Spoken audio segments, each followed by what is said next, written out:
les compagnies dépensent au moins 2,6 milliards de dollars par an pour faire leur publicité dans des sites de mésinformation, des sites qui publient de faux contenus concernant les soins de santé. Chaque vidéo de mésinformation anti-vaccination est regardée au moins 30 millions de fois dans les réseaux sociaux. Bonjour à tous et bienvenue sur Parlons de santé publique.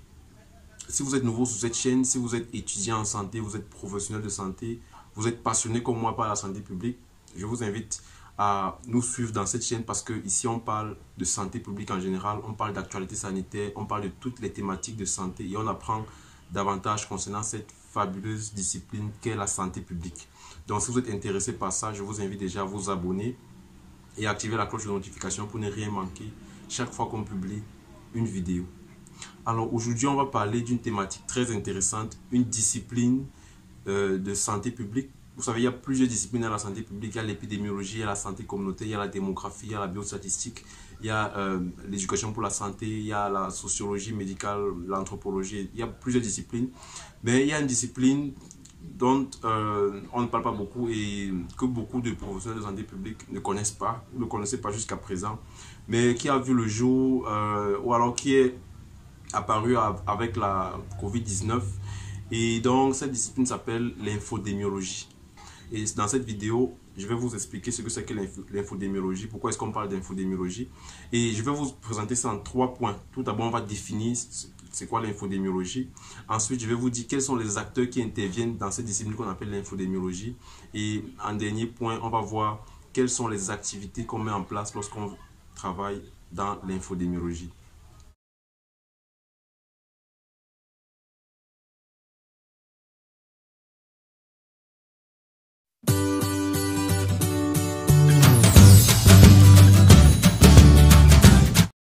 Alors, c'est quoi l'infodémiologie? Alors, pour bien comprendre ce que c'est que l'infodémiologie, ce que d'autres personnes appellent l'épidémiologie de l'information, on va montrer la similarité qui existe entre l'épidémiologie et l'infodémiologie.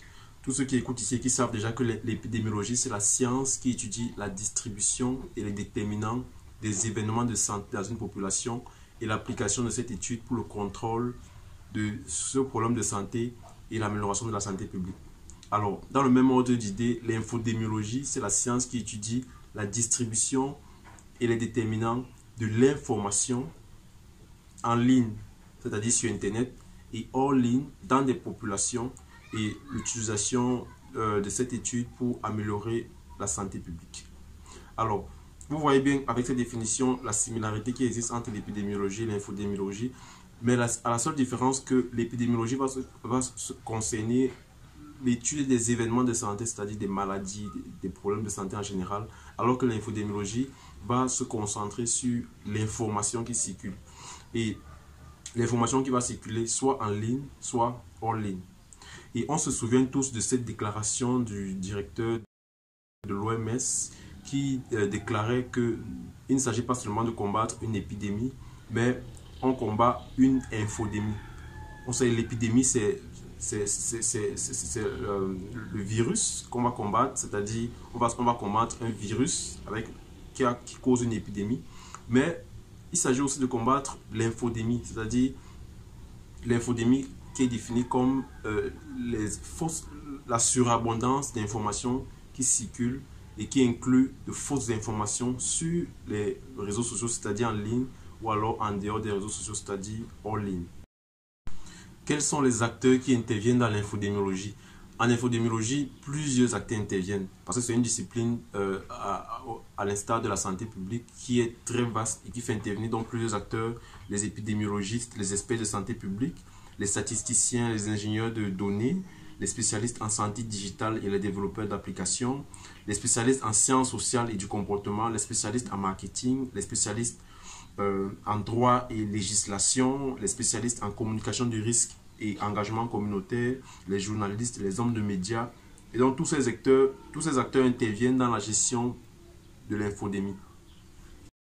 Et donc vous voyez, pour être un gestionnaire de l'infodémie, cela va exiger d'avoir des connaissances dans tous ces domaines que je viens de citer, c'est-à-dire avoir des connaissances en gestion des données, en statistique, avoir des connaissances en santé publique, en épidémiologie et dans beaucoup d'autres domaines. quelles sont les activités qui sont implémentées dans la gestion de l'infodémie? Alors, tout comme la gestion d'une épidémie, la gestion de l'infodémie nécessite la mise en place d'un certain nombre d'activités. Et ça nécessite également la prise en considération de certains outils qu'on va utiliser pour gérer l'infodémie. Alors, on va commencer par exemple par l'écoute sociale. C'est la première activité. Et là, il s'agit d'écouter les questions que les gens se posent, les informations qui circulent en ligne et hors ligne.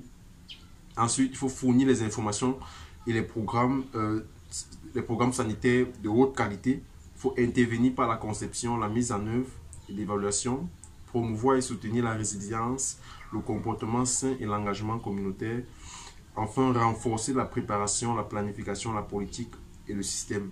Et tout cela se passe pendant qu'on fait le monitoring à chaque étape de la gestion de l'infodémie.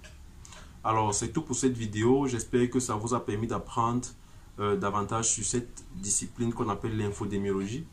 Si vous êtes intéressé si vous souhaitez connaître et apprendre davantage toutes les différentes étapes que je viens de citer, c'est-à-dire l'écoute sociale et le reste, je vous invite à écrire en commentaire et je me ferai un plaisir de partager certaines vidéos avec vous. Je vous invite également à liker la vidéo si ça vous a plu, si vous avez appris quelque chose de nouveau, et à partager dans vos réseaux pour partager la connaissance avec d'autres personnels de santé. On se dit à une prochaine vidéo. Sentez-vous bien.